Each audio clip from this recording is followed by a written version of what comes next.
Pag-uusapan po natin ang isa sa mga rason kung bakit nagsha-shutdown ang unit natin.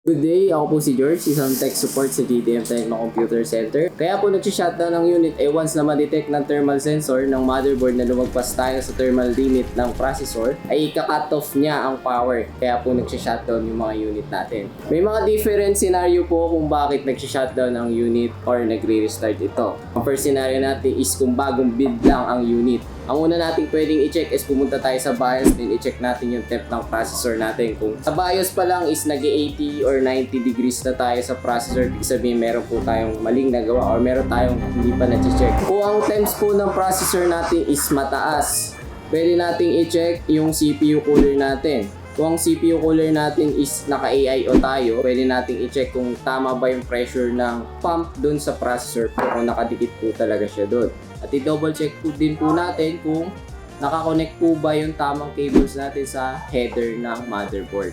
At i-double check natin kung may plastic fill pa yung sa copper plate ng cooler po. Ang CPU cooler naman natin is si air cooler lang. Ang kailangan lang naman po natin i-check is kung fully contact sila ng processor. At i-double check na rin po natin kung natanggal na natin yung plastic na nakalagay sa copper plate at i-double check po ang thermal paste. Ang isang scenario pa naman po is kung matagal na yung unit natin. Ang pwede natin gawin if kung naka-liquid cooler po tayo, isi-check natin, check pa rin natin si pump kung working pa siya. Then kapag nararamdaman yung hindi na gumagana or wala ng vibration sa tubes niya, ibig sabihin kailangan na po natin palitan yung CPU cooler natin.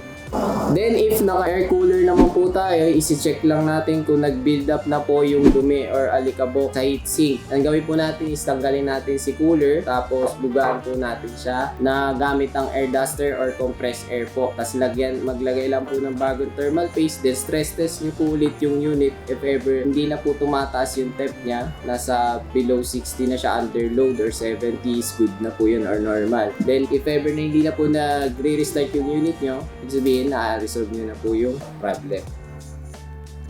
We hope this helps po, no? So don't forget to follow and subscribe our YouTube channel and our Facebook page and TikTok po. So thank you po.